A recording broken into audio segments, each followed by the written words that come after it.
Se eu voltar ao Brasil hoje, serei preso, mesmo sem ter cometido crime algum. Essas são as palavras chocantes de Eduardo Bolsonaro, que rompe o silêncio e expõe a perseguição política mais escancarada da história do país. Ele denuncia a ditadura disfarçada de democracia, revela os bastidores da prisão de Bolsonaro, fala sobre as manobras de Alexandre de Moraes e as tentativas de tirar a direita das eleições de 2026. Prepare-se. Esse vídeo é uma bomba que o sistema não quer que você veja. Eduardo Bolsonaro fala tudo e promete ser a pedra no sapato do regime. Se eu retornar no Brasil agora, eu vou ser preso mesmo sem ter cometido nenhum tipo de crime. A todo momento são abertas investigações contra mim pela Suprema Corte, no que fica mais descarado ainda a perseguição contra nós devido à nossa atividade política. Eu não tenho poder da caneta para sancionar ninguém, mas eu me presto ao trabalho de fazer as denúncias de violações de direitos humanos. Por exemplo, a gente tem agora mais uma delas, o ex-presidente Bolsonaro preso, sendo que não existe mais o inquérito que justificou a sua prisão. Então, por que ele não é posto em liberdade? Isso daí é o texto todinho da lei de abuso de autoridade. Então, enquanto nós estivermos esse clima, essa insegurança jurídica, onde é crime você ser de direita, onde você tem uma vida mais fácil se você for um assassino, se você for um sequestrador, lamentavelmente não posso retornar ao Brasil e seguirei adiante com o meu trabalho aqui, que tem dado muito efeito. O que eu posso dizer é o seguinte: eu informo muito aqui pelo trabalho de vocês da imprensa, tá? Uma parte também pela rede social. Agora, nunca chegou até mim nenhum tipo de recado falando que Bolsonaro teria puxado minha orelha, que meu pai teria falado isso ou aquilo. Eu vejo pela imprensa, mas eu também não consegui ter a materialidade para realmente verificar se isso daí era verdade ou apenas boato. De qualquer maneira, nada disso vai me brecar. Eu estou sendo agora, mesmo com as minhas contas congeladas e a minha esposa com as contas congeladas, que o Alexandre de Moraes fez isso lá atrás, vai ser obrigado a pagar de volta à Câmara R$13 mil que estão me cobrando devido a faltas injustificadas, acho que em fevereiro ou em março desse ano ainda. Então você vai ver, por exemplo, um parlamentar entrando na dívida ativa, no famoso SPC Serasa, por conta de R$13 mil, porque é exatamente esse o objetivo do Alexandre de Moraes: nos estrangular, sem seguir um devido processo legal e sem que nós tenhamos culpa de nada. Finalizo relembrando que o processo de coação, o inquérito de coação, que agora a PGR oferece denúncia contra mim, mesmo flagrantemente impossível de ser cometido esse crime, porque eu não tenho à minha disposição a caneta para sancionar ninguém, mas ainda assim, isso visa objetivamente me tirar do pleito eleitoral de 2026. Coação é um crime que não dá cadeia, mas, se condenado por um colegiado, eu caio na lei da ficha limpa. Isso, inclusive, é uma estratégia que será estendida a outros favoritos para os cargos de senador e deputado federal que o Alexandre de Moraes identifique como seus inimigos. Eu acho que existe uma fatia da sociedade brasileira que quer o retorno do Bolsonaro. Eu acho que há um espaço, há robustez numa candidatura, com o sobrenome Bolsonaro. Eu acho que estou no meu terceiro mandato, eu acho que eu sou uma pessoa que é conhecida da sociedade, coloco sempre as minhas opiniões à disposição do escrutínio público, e eu acredito que nós estamos no momento em que eu estou maduro o suficiente. A única coisa que me fará não sair candidato é a candidatura do presidente Jair Bolsonaro. E vale lembrar, na condição que Bolsonaro está hoje, que eu considero na condição de refém, nós não podemos exigir dele que seja feita uma livre tomada de decisão. Então, assim sendo, se as estratégias dos nossos opositores é forçar Bolsonaro a tomar qualquer tipo de decisão, eu estou aqui tendo que me retirar da corrida presidencial, o que ficará caracterizado não como uma democracia, mas sim como uma ditadura, o Brasil. E vai sofrer as consequências de uma ditadura, provavelmente. A única possibilidade de eu não me candidatar é a candidatura do meu pai, do presidente Jair Bolsonaro, que não vejo motivo nenhum para que ele esteja preso. Se nós estivéssemos numa democracia normal, ele seria o candidato natural. Mas, na impossibilidade disso ocorrer, eu apresento o meu nome. E eu adianto aos nossos opositores que, caso eles forcem Jair Bolsonaro, que hoje em dia está na condição de refém, a tomar uma decisão, que obviamente não será uma decisão livre, eu ainda assim permanecerei disposto a lançar a minha candidatura. Eu quero ser a pedra no sapato de um sistema. Eu quero forçar o regime brasileiro a se expor e ter que me tirar da canetada de uma corrida presidencial. E a gente já viu, através de diversas pesquisas, que o potencial de transferência de votos de Bolsonaro é quase de 100%, o que faz com que a nossa candidatura seja robusta o suficiente. Nós somos muito fortes na rede social, né? Eu acredito que a gente consegue fazer a nossa mensagem chegar a várias pessoas do Brasil. A gente já teve no passado do Brasil, mesmo antes das redes sociais, né, na virada do século XIX para o XX, nós tivemos, 100 anos atrás, um presidente que foi eleito, mesmo estando fora do país. Então isso daí não seria novidade. Mas, mais uma vez, né, eu quero obrigar o regime a se expor. Eu acho que eles vão fazer de tudo para tentar me condenar. A gente está vendo agora uma mudança da água para o vinho, da maneira como o Moraes tem abordado a questão das notificações internacionais. No passado recente, ele notificou o Paulo Figueiredo através de edital e agora ele o faz por carta rogatória, né? Talvez esteja querendo adequar o seu código de processo penal pessoal ao verdadeiro código de processo penal, mas ele faz isso para tentar dar tons de legitimidade quando ele tenta me notificar no meu gabinete em Brasília. Então veja a situação que está ocorrendo no Brasil, né? Ele não quer utilizar a carta rogatória porque ele sabe que isso demoraria muito tempo e certamente eu não seria condenado até a eleição do ano que vem. Então ele acelera o processo me intimando por edital. Pelo menos é assim que eu estou vendo sair, ser publicado na imprensa. Mas quando ele faz isso, fica uma situação muito estranha, porque eu não posso ser líder da minoria porque eu estou nos Estados Unidos. Mas para ser notificado judicialmente, então vale dizer que eu sou deputado e pode me notificar no meu gabinete em Brasília? Então veja que incoerência que expõe ainda mais que o Brasil não tem lei, né? O Brasil, cada juiz do STF tem na sua cabeça o ordenamento jurídico que entender melhor para ele, mesmo que seja para perseguir os opositores. Nós sempre preservamos os nossos contatos na Casa Branca, né, as reuniões. Podem ver que quem me acompanha pela minha rede social, principalmente pelo Instagram Bolsonaro SP, você dá conta de que quando existem fotos eu com Paulo Figueiredo, normalmente não tem mais ninguém ao redor, a não ser que as pessoas estejam ok em se expor. Isso é por quê? Porque a gente sabe que na medida que os nossos inimigos vão identificando os nossos parceiros, eles tentam minar essa relação. Mas o que eu posso te dizer é que nós somos muito bem recebidos na Casa Branca e também no Congresso norte-americano. A gente agradece os nossos parceiros e é graças a isso que a gente está vendo agora, por exemplo, o Congresso Nacional votando o requerimento de urgência da anistia, aprovando com 311 votos. Se não fosse a pressão vinda daqui dos Estados Unidos, certamente nada disso estaria acontecendo. No nosso projeto inicial, nós sempre buscamos sancionar individualmente o Alexandre de Moraes e todos aqueles que se prestavam a ser os seus cúmplices. No entanto, o presidente Trump optou pelas tarifas e eu confio e acredito na habilidade do presidente Trump para solucionar essa crise institucional brasileira. Tanto é que eles próprios dos Estados Unidos dizem que da tarifa de 50%, 40% é um problema institucional e apenas 10% seria um problema comercial. No entanto, se permanecer o atual cenário brasileiro, a atual crise institucional, nós vamos chegar numa eleição de 2026 com a direita sendo varrida no tapetão, a começar pelo presidente Bolsonaro. A pessoa que está injustamente presa em prisão domiciliar há 60 dias, mesmo sem ter um inquérito que o justifique. Várias outras pessoas estão sendo incluídas em inquéritos, inclusive, evidentemente, favoritos ao Senado Federal. É o caso meu, Gustavo Gayer, Carlos Bolsonaro, Flávio Bolsonaro, Bia Kicis. Semana passada, Flávio Dino abriu um inquérito para avaliar fatos relativos à pandemia, dentre eles desobediência. Ele desarquivou a CPI da Covid, tocada por Renan Calheiros e Omar Aziz. Então isso daí deixa claro que a direita vai ser perseguida nos tribunais se essa Suprema Corte continuar forte. O que nós desejamos? Como primeiro passo, uma anistia que se inicia em 2019, né, marco inicial, aquela abertura do inquérito das fake news, totalmente ilegal, e de lá para cá, todos os fatos políticos que eles sejam anistiados. Por quê? Porque senão, a todo momento, o Flávio Dino vai fazer igual ele fez agora. Ele abriu um inquérito sobre a pandemia, daqui a pouco ele vai abrir outro, vai jogar mais gente ali dentro, essas pessoas vão sendo condenadas, e condenadas pelo STF, elas entram na lei da ficha limpa, ficam impossibilitadas de se candidatar.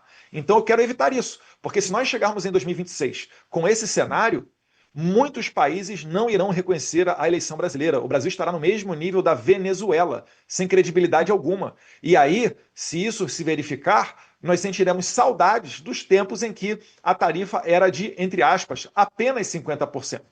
É isso que eu não quero que chegue, né, a acontecer. E num momento em que o regime esteja consolidado, tal qual a Venezuela, o Irã ou Cuba, pouco efeito tem tarifa e remédios diplomáticos, como sanções que a gente está vendo acontecer agora contra o Moraes e a sua esposa.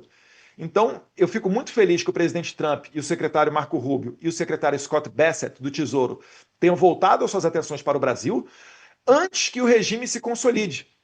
Então, nós estamos vendo os efeitos dessas sanções, nós estamos vendo uma anistia sendo votada quando ninguém imaginaria que estivesse sendo votada. Estamos agora analisando a questão do texto, para ser um texto que realmente abarque todo mundo. Nós estamos falando para além das pessoas injustamente presas, no caso do 8 de janeiro, mas também dos exilados, porque uma redução de pena obrigaria as pessoas, e são centenas delas, que estão fora do país, a voltar ao Brasil, cumprir 2, 3 anos de cadeia e depois ir para um regime semiaberto. Isso não é justo, isso não é possível. E como disse o ministro Gilmar Mendes, julgando um processo sobre anistia em 2010, a anistia é um fator político que cabe privativamente ao Congresso Nacional. Não tem nada que o relator Paulinho da Força se sentar com o ministro Gilmar Mendes, Alexandre de Moraes ou quem quer que seja. Inclusive, está escrito na lei que é crime de responsabilidade de um ministro do STF se envolver nessas atividades do Poder Legislativo. É uma anistia baseada nos fatos, tendo como marco inicial 2019. Qualquer jeitinho brasileiro, qualquer gambiarra sobre isso daí, não terá a possibilidade, o condão de reduzir a temperatura que vem do exterior. O Brasil vai continuar sendo visto como esse país inseguro para investimentos, cada vez mais instituições aconselhando a retirar o seu dinheiro do Brasil, vai provavelmente continuar, falo provavelmente porque eu não sou o dono da caneta, mas consigo enxergar que continuará, na minha humilde análise, uma pressão vinda dos Estados Unidos e dando sequência a sanções a outros atores do entorno de Moraes, talvez outros ministros da Suprema Corte, talvez delegados da Polícia Federal. Então, a anistia é a maneira mais rápida de você conseguir pacificar o país.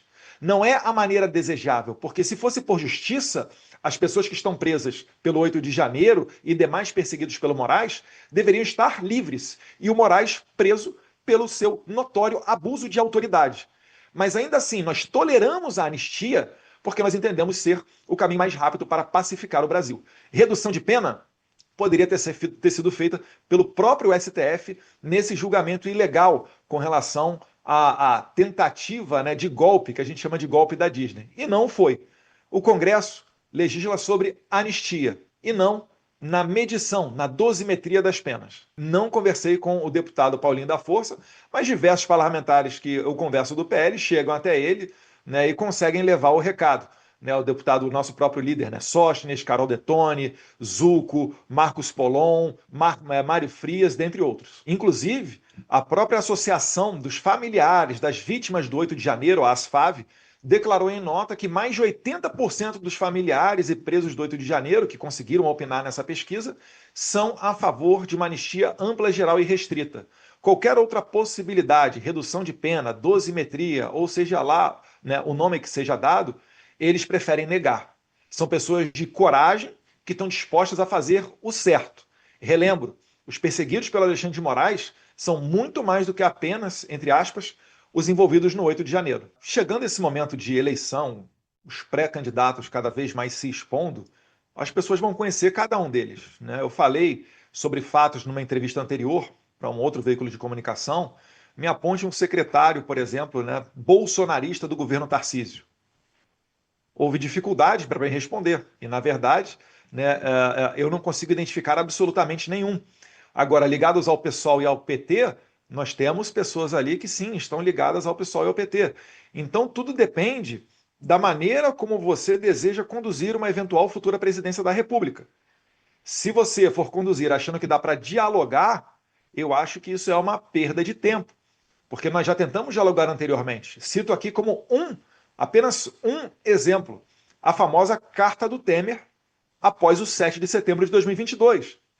O que ficou no ar, não consigo confirmar, porque eu não participei de reunião nenhuma, mas o que muita gente acabou esperando, depois de um quase pedido de desculpas do presidente Bolsonaro ao Alexandre de Moraes, era que os inquéritos acabassem. Ficou de fiador desse acordo o ex-presidente Michel Temer. E até hoje os inquéritos estão aí. Na verdade, cada vez abrem-se mais inquéritos. Foram feitas condenações de 14 anos para pessoas que escreveram com batom numa estátua, perder uma né. Então, só há uma maneira de você conseguir realmente consertar o Brasil. e é combatendo este regime. Se nós formos pela via do diálogo, nós seremos mais uma vez enganados, acordos não serão cumpridos, e é exatamente essa fórmula que fez a Venezuela chegar no atual estágio que está, de consolidação do regime. Quando nós temos atores como Alexandre de Moraes e seus cúmplices dominando o TSE, o STF e pressionando o Congresso, você não tem como entender que a salvação do Brasil virá através de eleições, porque as eleições já não serão mais limpas e justas. Eu estou falando que é a estratégia deles e vai se verificar. Eles vão condenar várias, se puderem, né, várias pessoas de direita para que elas entrem na lei da ficha limpa e não concorram em 2026. Ato contínuo, esses que hoje são parlamentares, senadores, deputados, etc., podem correr o risco, sim, de irem para a cadeia. Porque a intenção de Alexandre de Moraes é acabar com o movimento liderado pelo Jair Bolsonaro. E, se possível, como tem agora até editoriais da Folha falando sobre isso, torcendo pela morte de Jair Bolsonaro. Só que eu adianto, um movimento não morre quando você aprisiona ou assassina o seu líder. Isso pode, inclusive, ter o efeito reflexo, né? O efeito contrário. É o que a gente está vendo agora aqui nos Estados Unidos após o assassinato do jovem ativista Charlie Kirk. Está ocorrendo uma explosão de debate, uma explosão de ações voltadas para as pautas que o Charlie Kirk militava. Então é o alerta que eu deixo aqui, na esperança que as autoridades de Brasília aprovem a anistia e a gente vire a página disso. Porque ninguém mais aguenta ficar falando desse tema. Eu quero é discutir, enquanto parlamentar, energia, geopolítica, meio ambiente, saneamento básico, que são as causas que realmente as pessoas nos pedem na rua. As poucas vezes, né, que eu vou às redes sociais me pronunciar é porque não tem mais jeito e o meu nome acaba sendo dragado para algum tipo de discussão, né? Mas o PL é o maior partido da Câmara, é o atual partido do presidente Bolsonaro. Gostaria, por óbvio, de continuar no PL, mas também entendo que é necessário haver um suporte. Vou fazer essas tratativas de maneira interna, né? Tem outros colegas deputados que também me ajudam nessa movimentação dentro do partido e vamos ver o resultado. Eu vi o presidente Trump agindo com genialidade e também dando continuidade naquilo que é a sua tradição, que é de surpreender. Ele é imprevisível. E ele acabou desmontando toda a estratégia do Lula. O Lula sempre reclamou que não havia diálogo e o presidente Trump publicamente o convidou para uma reunião. Inclusive falou que estava certo essa reunião para acontecer nessa semana de agora. Só que o chanceler de Lula, Mauro Vieira, disse que a agenda de Lula era muito agitada, era muito ocupada e ele não poderia encontrar naquele mesmo fatídico dia o presidente Trump. Eu só me pergunto o que é que o Lula tem de mais importante a fazer do que encontrar com o presidente da maior potência econômica e bélica do mundo. Então o Lula ele já larga atrás, agora a gente tem que ver o posicionamento, né, do governo americano, mas o Lula não está em condição de exigir nada, nem local, nem hora, nem data. O Lula é a corda fraca no meio disso tudo, né? E se ele tem medo de ser humilhado pelo presidente Trump, ora, ao que parece, ele não está fazendo a coisa certa. Então o Lula, ao que parece, ele não tem a verdade ao seu lado. Porque se ele tiver a verdade ao seu lado, ele pode desbancar o presidente Trump na frente das câmeras. É que a gente sabe o modus operandi da esquerda. E sem mentir, eles não conseguem sobreviver. Eu aposto, eu desejo, né, quero muito que ocorra esse encontro entre o Trump e o Lula. Vamos ver o que acontece. Primeiro, eu gostaria que ocorresse uma interação maior entre o Alexandre de Moraes e o Hugo Mota, porque para o Alexandre de Moraes eu ainda sou deputado e vale me notificar no meu gabinete. Para o Hugo Mota, né, eu não estou em Brasília, estou nos Estados Unidos, então logo não posso ser líder da minoria. Há uma situação jurídica bizarra no meio disso tudo. Mas, no trabalho que eu estou desempenhando aqui fora, pouco importa já você ser deputado ou não. As pessoas que eu consigo acessar não abrem a porta por conta do meu título de deputado federal. Por óbvio, eu gostaria de mantê-lo e honrar a representação, né, a confiança que eu recebi dos meus mais de 700 mil eleitores por ocasião da última eleição. Agora, isso daí de maneira nenhuma vai me intimidar ou nortear o meu trabalho aqui. É público e notório que eu estou vivendo nos Estados Unidos. Né? Tanto é que estou levando falta na Câmara e que o presidente da Câmara não permite que eu assuma a liderança da minoria embasada nisso. Então, né, isso daí, na verdade, é uma manobra do Alexandre de Moraes buscando a minha condenação. O crime de coação, ele não dá prisão no Brasil, mas pode gerar inelegibilidade. Pode não, gera inelegibilidade. Então é isso daí que ele está perseguindo. É igual ocorreu com meu pai, acelerar ao máximo o processo para tentar me retirar da eleição de 2026. Isso daí só me dá mais instrumentos e mais argumentos para a gente continuar expondo esse regime. Então, mais uma vez, continuarei no meu trabalho, continuarei com meus contatos aqui no exterior e, se a anistia não for aprovada, ao que tudo indica, a temperatura vai continuar alta. Porque sequer, né, o Lula, que poderia se encontrar com o Trump, está muito disposto a fazer isso.